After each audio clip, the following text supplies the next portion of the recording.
Hola muchachos. Bonjour. Bonjour, comment ça va? Ça va bien, merci et toi? Oh, ok, tu parles, tu parles vraiment le français, toi? Nope, that's all I had. I thought he was playing, but he really does speak. George, obviously you got to sit there in the best seats in the house. I'm curious, from that seat, how did you feel the night went and what was your impression of the contest we saw tonight? It's amazing. I mean, it's great that UFC put on a platform, an event to showcase the best grapplers in the world. You know, because grappling, submission wrestling, jiu-jitsu, whatever you call it, it's a specialty in itself. You know, it's very different than mixed martial art, and it's great. I mean, I'm very happy to participate to this, trying to bring the sport to a bigger audience. You mentioned the word participate. You were meant to be competing tonight. When you were there, was it a little bit like, damn, I should be in there, I should be rolling? No, because I hurt my shoulder, and you know, everything happened for a reason. You know, I think I was, you know, I'm 42 years old, and when I was, it's like mentally I can't disconnect from the fact that when I'm competing, I become someone else. I'm extremely competitive, and sometimes I forgot that I'm 42 years old, and I don't give myself enough rest, and that's why I think I partially tear my labrum, my subscap, and my rotator cuff, but my shoulder is getting better, and we'll see how it goes, you know. The intention is still to compete in grappling. We'll see how I recuperate from it, because it depends how it's gonna heal, you know. And I'm afraid that I'm afraid sometimes it leaves a scar, you know, or a chronic problem, and I don't want that to happen. I want to make sure I heal 100% right before getting back into high-level training. Yeah. The talk was it would be you and old friend Nick Diaz if it was to happen. If the healing goes okay and you feel comfortable, would you like to just rebook that and go ahead with that?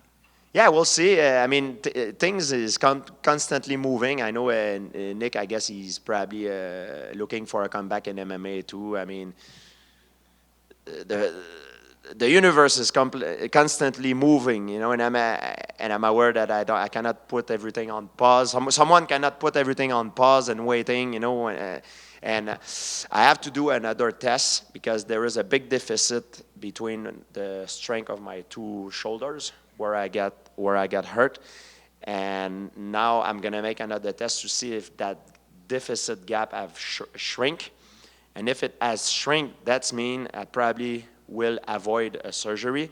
If it did not shrink, I will probably need a surgery. So there's still a lot of question mark, but to tell you subjectively how I feel it's getting better every day. That's how I feel. Last one for me. Now, you know this sport is an interesting one, the world of MMA, and sometimes these rumors can start. You know, recently Dana White said that there's a Superfight in 2024 coming up. Can you tell us if you would be a part of that Superfight? Absolutely not. You promise? I promise you. Swear on dinosaurs. No.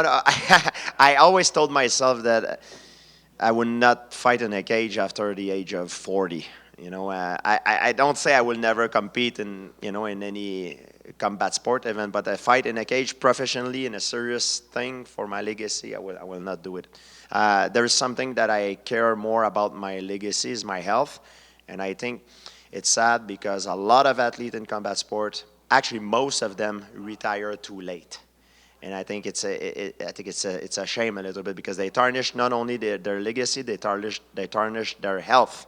I think it's important for an athlete to prepare their retirement early before they retire. So when they retire, they know where to go, you know, to do something out of their life. Thank you. Just one off of that question. Since you're not going to be in that super fight, do you have any idea of what kind of super fight you'd like to see? I would like to see. Oh, it's a good question. For UFC 300, right?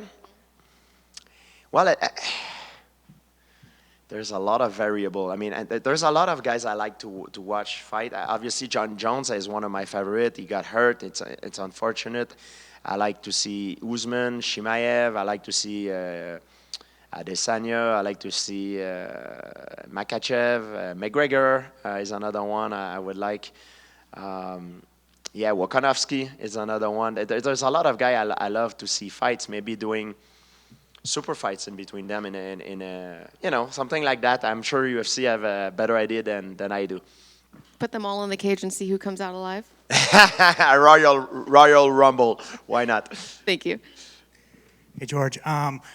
There was also a report that there was talks of Khabib and you competing, but Khabib had priced himself out. Craig Jones said that he was asking for $5 million. Can you confirm, was there ever conversation between you and Khabib to... No, it was Couple? only speculation. I never had any formal conversation about it. I'm sure it's a fantasy that a lot of people had because we never had to fight in mixed martial arts, so they thought maybe, oh, they're going to compete in grappling.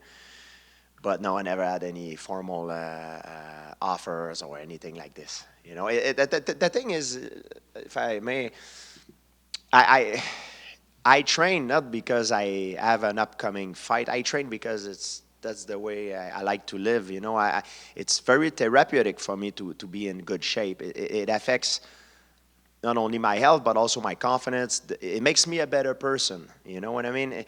And people sometimes they see athletes after they retire, they get fat, they get out of shape, but that's never going to be my case because until the day I can do it, I will always try to be as in the best shape I can. But that doesn't mean I train because I'm preparing a fight. You know, I know that's the thing that most people make the mistake. They think I'm getting ready for something, and I don't. I really just train because I like to be in good shape. You know, it makes me a better person. It makes me feel better in my own skin. Who wins next week between Leon Edwards and Colby Covington? Well, I'm a little bit biased because I'm friend with Leon Edwards, and I sent him a text yesterday. I wish him the best of luck. I mean, it's gonna be a tough fight, though. Covington definitely got all the skills to win that fight, but I believe Leon will win. I believe Leon is better. And finally, for me, obviously, since you left the sport, Canada's been kind of dried up, and there isn't a big Canada star. I guess, is there anybody that you see right now that can maybe be the next, obviously not the next GSP because there's only one GSP, but like someone next from Canada that can kind of step out? I think they could be better fighters than me out there. I was just very fortunate that when I was competing, I had the chance to have incredible trainers, but also incredible training partners. I had David Loiseau, Patrick Côté, Dennis Kang, Rory McDonald. So I had a freaking all-star team with me at the time. I was not alone. So we were all training and exchanging ideas and technique. And it feels sometimes that now in Canada, it's sad because they all train themselves in different gyms and they don't exchange in between themselves. And in Canada, it's a big country, but we're not a lot of people. So in order to be competitive against the world, we need to train with each other. And it's something that I believe it's missing right now in Canada. I believe that's what I had at the time. I reached out to all the elite fighter in the country at the time. And I even though some of them didn't like each other, I tell them, I say, you don't need to like each other. Let's train at least once a week to meet every Friday to spar. And it was competitive, very competitive, but it was not malicious. And I think that's one of the things that we did that helped us get better and be competitive in the international level. And it's something I think maybe it's missing in Canada right now. Everybody wants to do things for themselves and they see their neighbors as their competitor. They are competitors, but in a way, if you mix it up, it will makes you better because the benefits that you both gonna gain from that training is something that the outside will not get. You know what I mean? And that's my belief. That's one of the things that it could be improved in Canada. Thank you. Just one for me. You were talking about legacy, and you talk about wanting to see Jones fight. Dana says he wants Jones to sit back and wait for the Stipe fight. They put on an interim belt, and you got the interim guy wanting to fight Jones for it. What do you think is right next for Jones? Would you like to see him hold out for Stipe, or what are your thoughts on interim belts and all that, and what do you think should be next? Whoever is going to fight next, I'm just a big fan. I love to see the best guy fighting, because when they fight, I like to watch them because they all have something special, and I can learn from them, even though I don't compete anymore, I like to watch them to learn. You know, martial art, it's a constant evolution. You know, my physical ability might diminish now because I'm past my physical prime, but my knowledge will always increase. And one way that you can increase your knowledge is by watching someone perform. And I like to watch John Jones because he's just the best at what he does. I like to watch Usman, Shimaev. I like to watch them, to watch all the best guys, so I can learn from them. But do you think that it's right for him to wait until that fight against Stipe, or would you like to see the division move forward and see the interim belt get? Well, it depends on which perspective you're asking me. If you ask me from the perspective of a fan, I would like to see him fight whoever's on top. You know, if you ask me from the perspective of John Jones, what is best for him? You have to ask the question: what does he have to gain, and the pros and cons, the risk versus the reward. You know, what is best for him. You know, because the career of an athlete, it's not a straight line. Sometimes it comes down to the decision that he makes. And some guys were very talented, maybe more talented than others, but they didn't make the right decision for their career, so they crash. You know, because one loss can affect your entire legacy. You know, one mistake. And it can happen in a blink of an eye, very fast. So it's very important that you make the right decision. Thanks for coming back here. George, right here.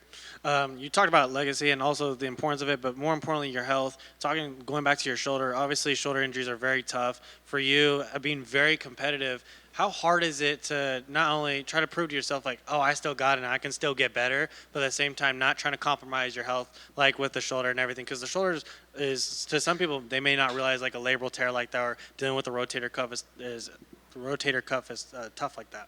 Yeah, that's one thing. I mean, it's easy to say, oh, I'm going to do this, I'm going to do that, but once you put your mind into it and it's official, something switch in my mind and I become someone else because I'm extremely competitive. And that thing that I'm talking about is also the same thing that makes me have a lot of success because I was at that switch.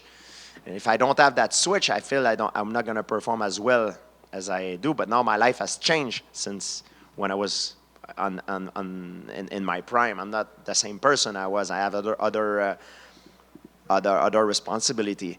So I need to reassess and take the good decision. You know, once I get better and 100%. Obviously, the training changes after you start going from pro, and now you're just in this retired stage. For you, how have you changed not only your mentality but how you approach your training daily? I still to this day always train for mixed martial art because that's what I do. Of course, if I will compete in grappling, I would say a few months ahead of time, I will specialize my training more for grappling. If I would go in striking, I would specialize into striking. That's hypothetically what I would do.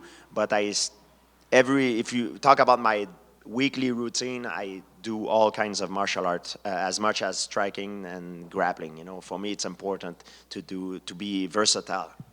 Gotcha. Thank you.